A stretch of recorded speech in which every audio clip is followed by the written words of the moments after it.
الحمد للہ والصلاة والسلام علی رسول اللہ وبعد اعوذ باللہ من الشیطان الرجیم بسم اللہ الرحمن الرحیم کتاب انزلناہ الیک مبارک لیدبروا آیاتہ ولیتذکر اولو الالباب صدق اللہ العظیم۔ محترم ناظرین، آپ کے سامنے انشاءاللہ الرحمن قرآن فہمی کی ضرورت اور اس کا طریقہ، اس عنوان پر کچھ بات رکھنے کی کوشش کر رہا ہوں۔ اللہ تعالیٰ سے دعا ہے کہ اپنی کتاب ہدایت سے کچھ مفید اور صحیح باتیں اس عنوان پر مجھے آپ کے سامنے رکھنے کی توفیق ملے۔ یہ عنوان اس پہلو سے بہت اہم ہے کہ یہ اللہ کی آخری کتاب ہے اور یہ کتاب اپنے بارے میں خود بتاتی ہے کہ اللہ تعالیٰ نے اسے کس لیے نازل فرمایا ہے۔ چنانچہ اللہ تعالیٰ نے فرمایا بسم اللہ الرحمن الرحیم شہر رمضان الذی انزل فیہ القرآن ھدی للناس وبینات من الھدی والفرقان۔ رمضان وہ مہینہ ہے جس میں ہم نے قرآن کو نازل کیا لوگوں کی ہدایت کے لیے۔ یہ کتاب پوری دنیا کے انسانوں کی ہدایت کے لیے اس کائنات کے خالق و مالک و حاکم نے اتارا ہے۔ یہ کتاب گرچہ عرب میں اتری، مکہ میں نازل ہوئی، مدینہ منورہ میں نازل ہوئی، لیکن اس کتاب کے مخاطب تمام انسان ہیں، وہ دنیا کے کسی بھی حصے میں رہتے اور بستے ہوں، کوئی زبان وہ بولتے ہوں، اور ان کا رنگ اور ان کی نسل کچھ بھی ہو، یہ کتاب تمام انسانوں سے خطاب فرماتی ہے۔ یہ کتاب ہدایت ہے اور تمام انسانوں کے لیے کتاب ہدایت ہے۔ یہ صرف مسلمانوں کی کتاب نہیں ہے بلکہ اللہ کی کتاب ہے، اور اس کے بندوں اور انسانوں کے لیے اللہ تعالیٰ نے اتاری ہے کہ وہ اس سے رہنمائی اور ہدایت حاصل کریں۔ یہ بات مختلف انداز میں قرآن کریم میں اللہ تعالیٰ نے فرمائی ہے۔ چنانچہ فرمایا گیا الف لام را کتاب انزلناہ الیک لتخرج الناس من الظلمات الی النور باذن ربہم الی صراط العزیز الحمید۔ یہ ایک ایسی کتاب ہے جس کو ہم نے تمہاری طرف اتارا ہے تاکہ تم لوگوں کو تاریکیوں سے نکال کر کے روشنی کی طرف لاؤ۔ محمد الرسول اللہ صلی اللہ علیہ وسلم سے خطاب کرتے ہوئے اللہ تعالیٰ نے فرمایا کہ اس کے اتارے جانے کا مقصد، اس کے نزول کا مقصد یہ ہے کہ لوگوں کو تاریکیوں سے نکالا جائے اور روشنی کی طرف، اجالے کی طرف، ٹھیک راستے کی طرف، زندگی کی طرف لوگوں کو لایا جائے، اور یہ کام اللہ کے حکم سے کرنا ہے۔ وہ اللہ جو طاقتور ہے اور اپنی ذات میں خود لائق تعریف ہے، کسی تعریف کا اور کسی طاقت کا محتاج نہیں ہے، بلکہ یہ صفات، یہ کمالات خود اس کو حاصل ہیں۔ محترم حضرات، یہ کتاب صرف انسانوں کو تاریکیوں سے نکال کے روشنی کی طرف لانے ہی کا کام نہیں کرتی ہے، بلکہ یہ تاریکی کو اور روشنی کو بہت کھول کھول کر کے بیان کرتی ہے۔ چنانچہ قرآن کی تلاوت اور اس کے مطالعے سے اور اس کے غور و فکر سے یہ بات سامنے آتی ہے کہ یہ کتاب فرقان ہے۔ آپ قرآن مجید کی تلاوت کرتے ہیں، آپ نے دیکھا ہوگا کہ ایک سورہ ہے جس کا نام سورہ فرقان ہے۔ یہ کتاب حق کیا ہے اور باطل کیا ہے، صحیح کیا ہے، غلط کیا ہے، خوب اچھی طرح کھول کر کے بیان کرنے والی کتاب ہے، تاکہ اس سے انسان صحیح رہنمائی حاصل کرے، صحیح راستے پہ چل سکے، صحیح طریقے کو پا سکے، صحیح راستے کو اختیار کر سکے۔ گویا کہ یہ اس کتاب کا بنیادی مقصد یہ بھی ہے کہ یہ حق کیا ہے، باطل کیا ہے، صحیح کیا ہے، غلط کیا ہے، اس کو اچھی طرح واضح کرے۔ یہ کتاب اور اس کی خوبی یہ ہے کہ یہ نصیحت بھری ہوئی کتاب ہے۔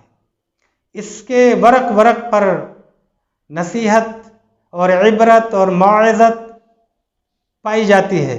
انسان اس کو غور و فکر کے ساتھ پڑھے تو اس کو جگہ جگہ یہ چیزیں ملیں گی۔ اللہ تعالیٰ نے فرمایا بسم اللہ الرحمن الرحیم یا ایھا الناس قد جاءتکم موعظۃ من ربکم وشفاء لما فی الصدور، سورہ یونس کے اندر آیت نمبر 57۔ اللہ تعالیٰ نے فرمایا کہ تمہارے پاس تمہارے رب کی طرف سے نصیحت آ گئی ہے، یہ دلوں کے امراض کے لیے شفا ہے۔ محترم ناظرین، بیماریاں جسم کو لاحق ہوتی ہیں، اس کے لیے ہم اپنا علاج کراتے ہیں، ڈاکٹر کے پاس جاتے ہیں۔ جس طرح کی بیماری ہوتی ہے اس کے ماہر ڈاکٹر کی خدمات ہم حاصل کرتے ہیں۔ اسی طرح اللہ تعالیٰ نے انسان کے دل کو جو بیماریاں لاحق ہوتی ہیں اس کے علاج کے لیے اس کتاب کو نازل فرمایا ہے۔ دل بھی بیمار ہوتا ہے، احادیث پاک سے پتہ چلتا ہے کہ جیسے لوہے کو زنگ لگتا ہے ایسے دل کو بھی زنگ لگ جاتا ہے، اور اس زنگ کو اس خرابی کو دور کرنے کے لیے اللہ کی کتاب اتاری گئی ہے۔ اس سے ہمیں فیض حاصل کرنا چاہیے۔ اس کتاب کی ایک خوبی یہ بھی ہے کہ یہ کتاب ذکر ہے اور ذکرہ ہے۔ قرآن کریم میں بہت ساری جگہوں پر اسے ذکر بھی کہا گیا ہے اور ذکرہ بھی کہا گیا ہے۔ چنانچہ اللہ تعالیٰ نے فرمایا ان ہوا الا ذکر للعالمین، سورہ صاد آیت نمبر 87 میں اللہ تعالیٰ نے یہ بات بہت واضح انداز میں فرمائی، یہ تو بس ساری دنیا کے انسانوں کے لیے یاد دہانی ہے، ذکر ہے، یاد دہانی ہے۔ یہ بات پہلے سے چلی آ رہی ہے، انسان اسے بھول جاتا ہے۔ انبیاء کرام آتے رہے ہیں، آخر میں محمد الرسول اللہ صلی اللہ علیہ وسلم انہی کی تعلیمات کو گویا کہ زندہ کر رہے ہیں۔ یہ کتاب انہی تعلیمات کو زندہ کر رہی ہے۔ دوسری جگہ اللہ تعالیٰ نے فرمایا اِنَّا نَحْنُ نَزَّلْنَا الذِّكْرَ وَإِنَّا لَهُ لَحَافِظُونَ، ہم نے اس ذکر کو نازل کیا ہے، اتارا ہے، اور اس ذکر کی حفاظت ہم ہی کرنے والے ہیں۔ گویا کہ یہ کتاب بڑی اہم ہے، اور اللہ تعالیٰ نے اسے تمام انسانوں کو یاد دہانی کے لیے، اسے نصیحت حاصل کرنے کے لیے، بھولے ہوئے سبق کو یاد کرنے کے لیے اللہ تعالیٰ نے اتارا ہے۔ اس کتاب کی خوبی یہ بھی ہے کہ یہ کتاب اپنے بارے میں یہ کہتی ہے کہ میں سراپا رحمت ہوں، میں انسانوں کے لیے رحمت بن کر کے، اور اللہ کی سب سے بڑی نعمت بھی ہوں، رحمت بھی ہوں، نعمت بھی ہوں۔ اس پہلو سے اس کتاب کو اللہ تعالیٰ نے اس کا تذکرہ فرمایا ہے اپنی کتاب کے اندر، اور فرمایا ہے کہ بسم اللہ الرحمن الرحیم وَنَزَّلْنَا عَلَيْكَ الْكِتَابَ تِبْيَانًا لِكُلِّ شَيْءٍ هُدًى وَرَحْمَةً۔ اللہ تعالیٰ نے فرمایا کہ ہم نے تم پر ایک ایسی کتاب اتاری ہے جو کتاب وضاحت کرنے والی ہے ہر چیز کی، اور ہدایت اور رحمت، ہدم و رحمہ وہ بشرا للمسلمین۔ یہ کتاب ہدایت بھی ہے، کتاب ہدایت ہے، کتاب رحمت ہے، اور یہ خوشخبری اور بشارت دینے والی کتاب ہے۔ پھر اس کتاب میں یہ بات بھی بڑی اہم ملتی ہے کہ یہ کتاب ہر انسان سے مخاطب ہے، ہر ایک کو خطاب کرتی ہے، پڑھے لکھے لوگوں کو بھی، جاہلوں کو بھی، ہر ایک کو خطاب کرتی ہے۔ چنانچہ اللہ تعالیٰ نے فرمایا بسم اللہ الرحمن الرحیم لقد انزلنا الیکم کتابا فیہ ذکرکم افلا تعقلون، سورہ انبیاء آیت نمبر 10 اللہ تعالیٰ نے فرمایا کہ ہم نے تم لوگوں کی طرف ایک ایسی کتاب اتاری ہے جس میں تمہارا ذکر ہے، فیہ ذکرکم۔ اس آیت کا یہ حصہ بڑا اہم ہے کہ اللہ تعالیٰ ہر فرد سے مخاطب ہو کر کے یہ فرما رہا ہے کہ ہم نے تمہارے لیے ایک ایسی کتاب اتاری ہے جس میں تمہارا ذکر ہے، فیہ ذکرکم افلا تعقلون، تم عقل سے کیوں کام نہیں لیتے؟ گویا کہ اس کتاب پر غور و فکر کرنا، اس پر تدبر کرنا، اس کی ہدایات کو سمجھنا، یہ گویا کہ اس کے نزول کے مقاصد میں سے ہے۔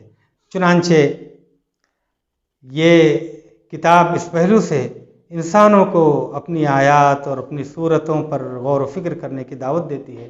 ہمیں یہ دیکھنا چاہیے کہ اگر اس میں ہمارا ذکر ہے تو ہم کہاں کھڑے ہیں، کس پہلو سے ہمارا ذکر ہے؟ قرآن ہمارا ذکر کہاں کر رہا ہے؟ ہم اللہ کے نیک بندوں میں ہیں یا اللہ کے برے بندوں میں ہیں؟ ہم کس لائن میں کھڑے ہیں، کہاں کھڑے ہیں، کس صف میں ہیں؟ اس پہلو سے بھی اس کتاب کا مطالعہ کیا جانا چاہیے۔ بھائیو، اس کا طریقہ یہ ہوگا غور و فکر کا اس پر کہ ہم اس کتاب کو نہایت ہی نیک نیتی کے ساتھ،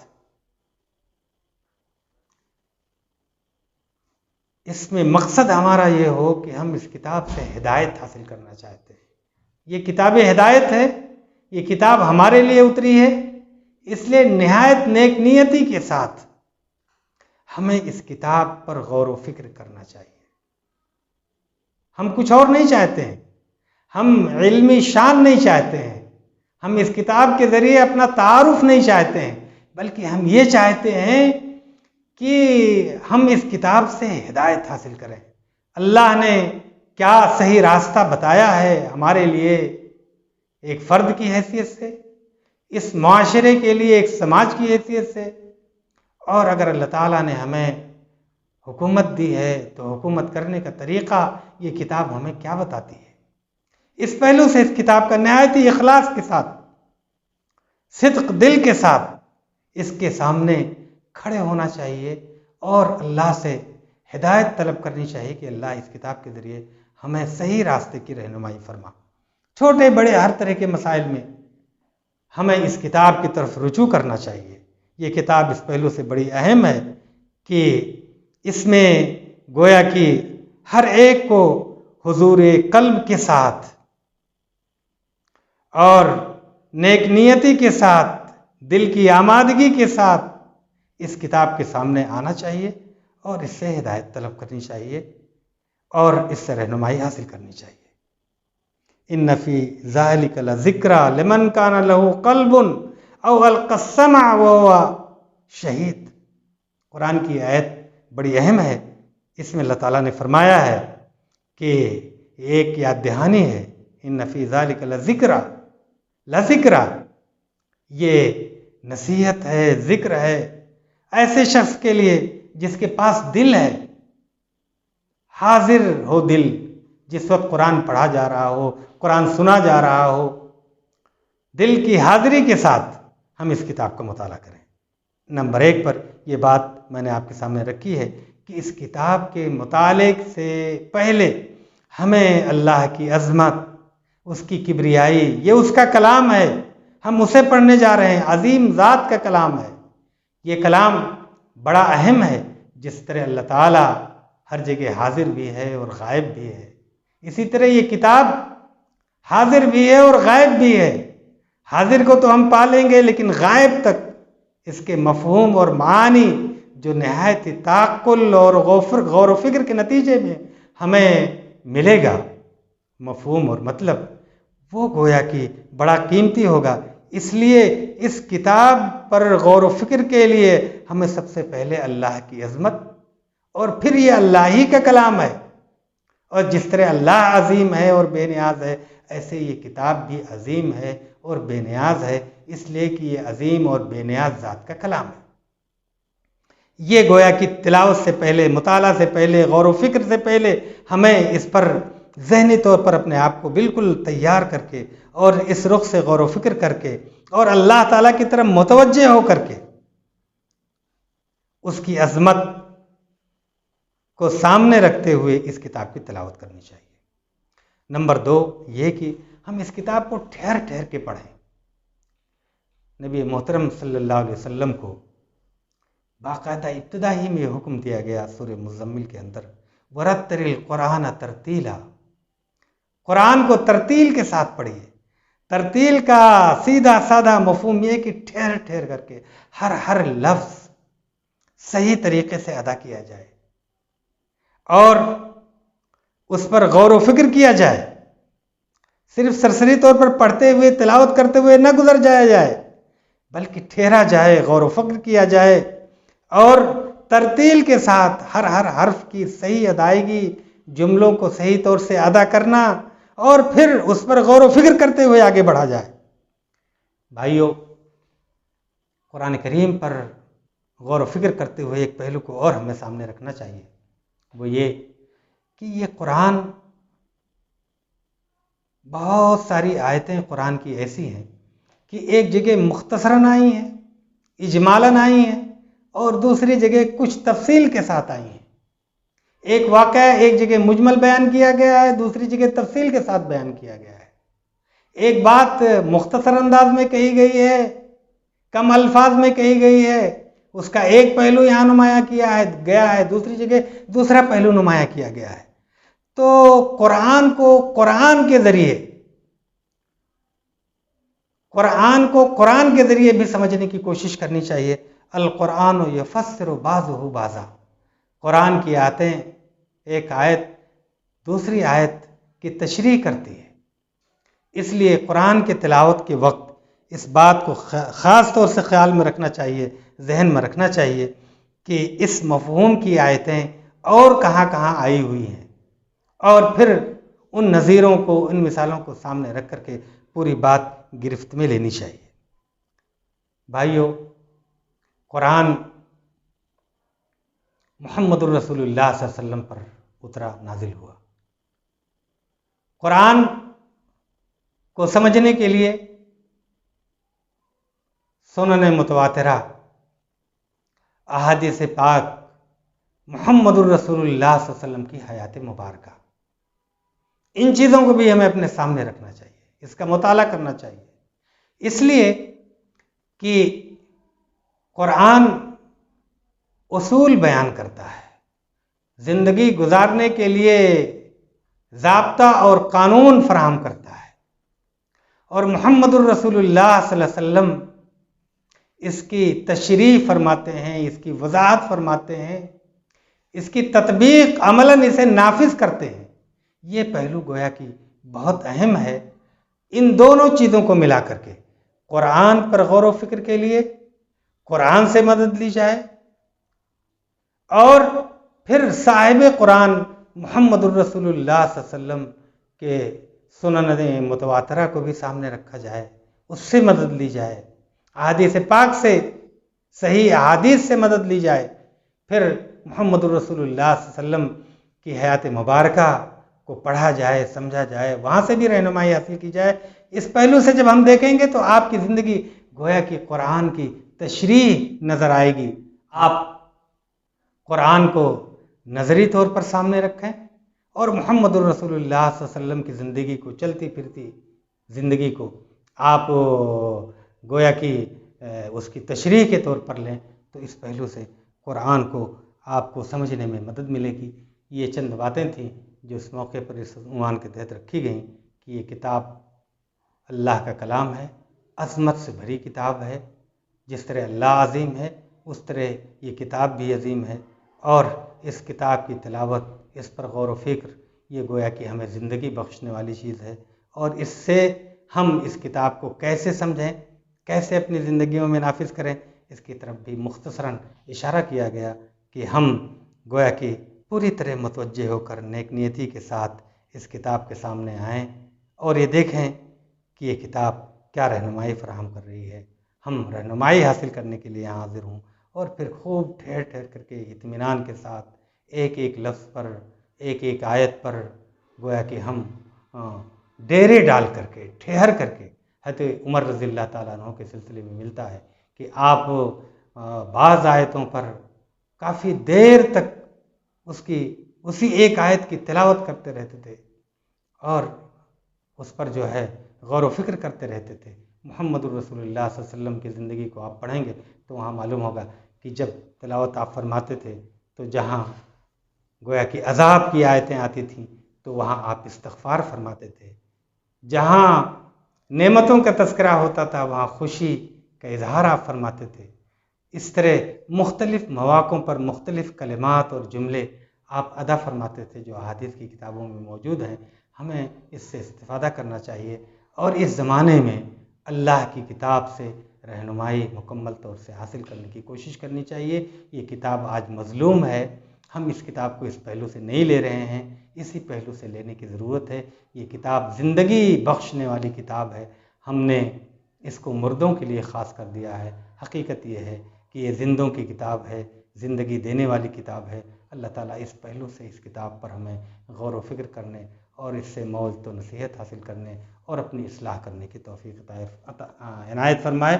وآخر دعوانا اگر آپ صحت و تندرستی چاہتے ہیں تو دیسی دواؤں کا استعمال کیجیے اور زندگی کا لطف اٹھائیے۔ کولیسٹرول، موٹاپا کو کم کرنے اور دل کی نالیوں کو کھولنے کے لیے نسخہ عربیہ، شوگر کے لیے ڈیا ہربس اور شوگر کی وجہ سے آئی کمزوری کو دور کرنے اور اعضائے رئیسیہ کی حفاظت کے لیے ڈیبو پراش، جوڑوں کے درد کے لیے معجون سرنجان، جوڑوں کی تکلیف سے راحت کے لیے پین آئل، قبض کی بہترین دوا لیگزو پراش، قوت مدافعت اور طاقت کے لیے معجون کلونجی۔ ان کے علاوہ مختلف پھولوں کا قدرتی شہد، کلونجی کا تیل، سیب اور جامن کا سرکہ، شہد میں تیار کردہ ملا ڈرائی فروٹس اور دوسرے امراض کے لیے مفید اور مؤثر دوائیں دستیاب ہیں۔ ریٹیل اور ہول سیل کے لیے رابطہ کریں۔ الحسن فوڈ اینڈ میڈیکوز، خاتون منزل، حیدر مرزا روڈ، لکھنؤ۔ ہمارا کانٹیکٹ نمبر ہے 7752949794۔